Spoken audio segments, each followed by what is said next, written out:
What drives a person to unravel in public? To let pride and rage consume them over something as fleeting as a theater seat.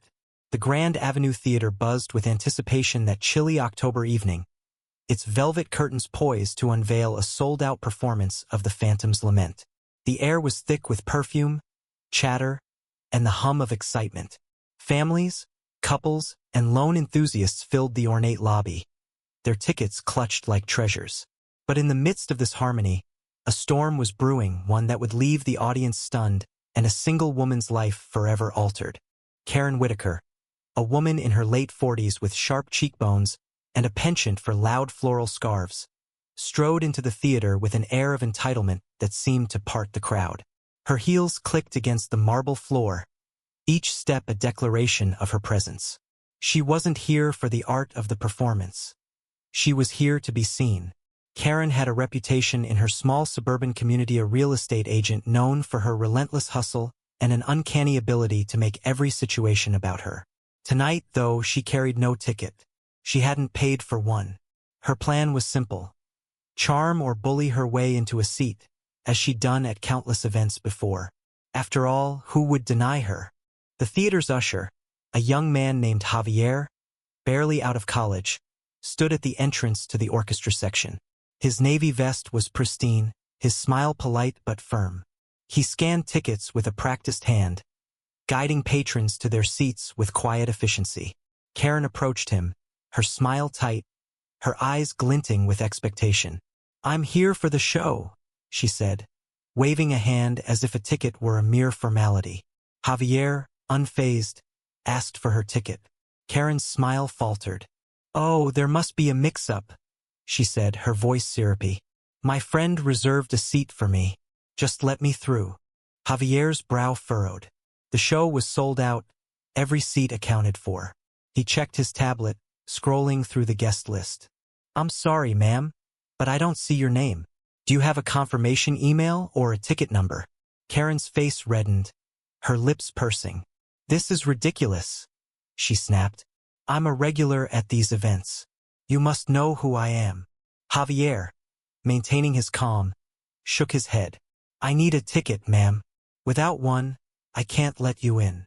The line behind Karen grew restless, murmurs rippling through the crowd. She spun around, her scarf fluttering dramatically, and addressed the onlookers. "Can you believe this? They're trying to keep me out of my own seat." The crowd shifted uncomfortably, unsure whether to sympathize or ignore her. Javier, sensing the tension, offered to check with his manager, but Karen wasn't having it. "I'm not waiting for some incompetent manager," she barked. "I want my seat now." Enter Lila, a quiet woman in her 60s, standing just behind Karen in line. Lila was the antithesis of Karen's soft-spoken, dressed in a simple cardigan, her silver hair pulled into a neat bun. She clutched a worn ticket stub, her hands trembling slightly. Lila wasn't supposed to be here tonight. She'd won her ticket in a community raffle, a rare treat for a retired librarian living on a fixed income. The seat, row C, seat 12, was her one chance to experience the theater she'd loved as a young girl. But as Karen's voice grew louder, Lila's heart sank. She knew that seat number. It was hers. Karen, oblivious to Lila's presence, stormed toward the auditorium doors, shoving past Javier. "I'll find my seat myself," she declared.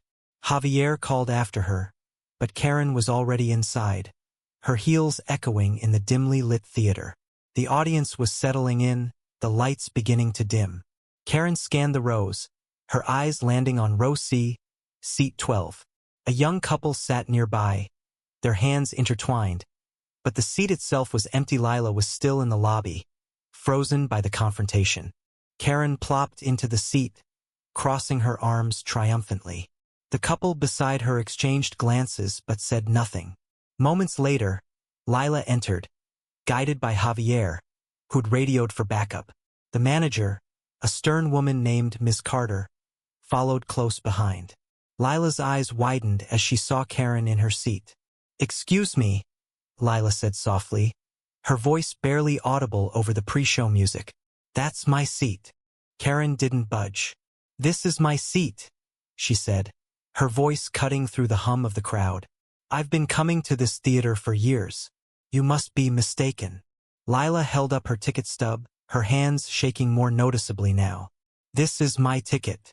Row C, seat 12. The couple nearby leaned in, sensing the brewing conflict.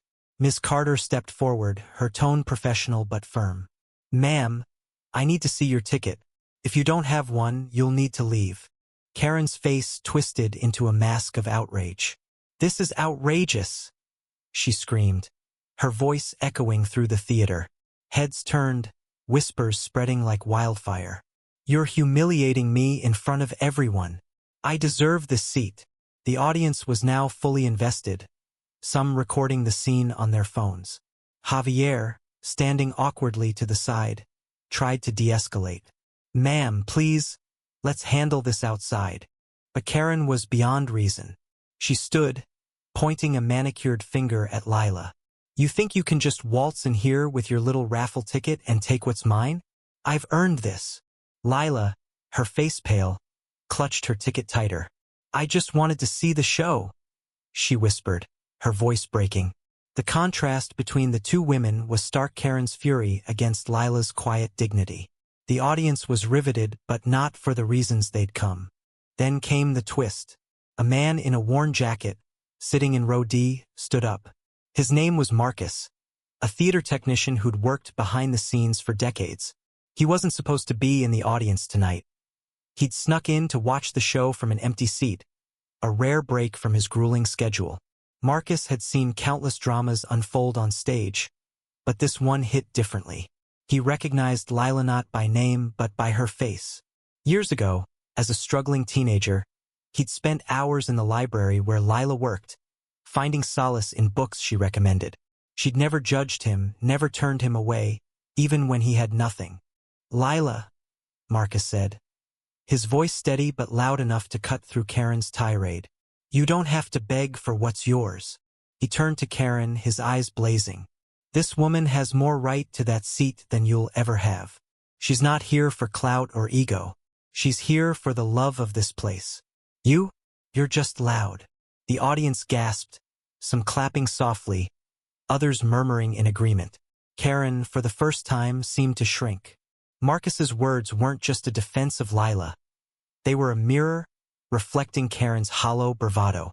Miss Carter seized the moment. "Ma'am, you need to leave now, or we'll call security." Karen, her face a mix of shock and humiliation, grabbed her purse and stormed out, her scarf trailing behind her like a defeated flag. The audience erupted in applause as Lila, tears in her eyes, took her rightful seat. Marcus gave her a nod before slipping back to his spot, unnoticed by most but forever etched in Lila's memory.